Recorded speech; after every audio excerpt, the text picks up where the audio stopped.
আসসালামু আলাইকুম ভিউয়ার্স, আশা করি আপনারা সবাই ভালো আছেন। আজকে আমি তৈরি করব সকাল এবং বিকালের একটি নাস্তা, স্পাইসি ভেজিটেবল টোস্ট। চলুন তাহলে আমরা এটা তৈরি করি। চুলায় আমি একটি ফ্রাই প্যান বসালাম। এর মধ্যে দিয়ে দিলাম আমি 1 টেবিল চামচ পরিমাণ সয়াবিন তেল, দিয়ে দিলাম কিছু পেঁয়াজ কুচি, একটা কাঁচামরিচ কুচি, এর সাথে অ্যাড করলাম কিছু গাজর কুচি, দিয়ে দিলাম কিছু পাতাকপি কুচি, স্বাদ মতো লবণ, দিয়ে দিলাম কিছু ক্যাপসিকাম। এবার এটাকে একটু ভালো করে রান্না করব।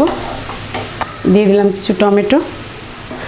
এটাকে খুব বেশি রান্না করব না, হালকা সিদ্ধ করে নেব। এর সাথে অ্যাড করলাম আমি সামান্য মজরেলা চিজ, দিয়ে দিলাম একটু টমেটো সস, ধনিয়া পাতা কুচি, দিয়ে দিলাম সামান্য গোলমরিচের গুঁড়া, আপনারা সাদা গোলমরিচও দিয়ে দিতে পারেন, আর দিয়ে দেবো সামান্য অরিগানো। এটা না দিলেও চলবে। স্পাইসি টোস্টের পুরটা তৈরি হয়ে গেছে।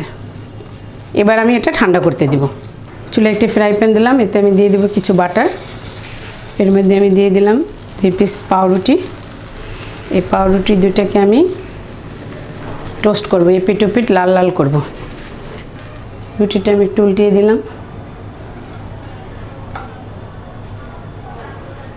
রুটিটা আমার টোস্ট হয়ে গেছে। এবার আমি এর সাথে যে পুরটা তৈরি করেছি আমি এই পুরটা দিয়ে দেব।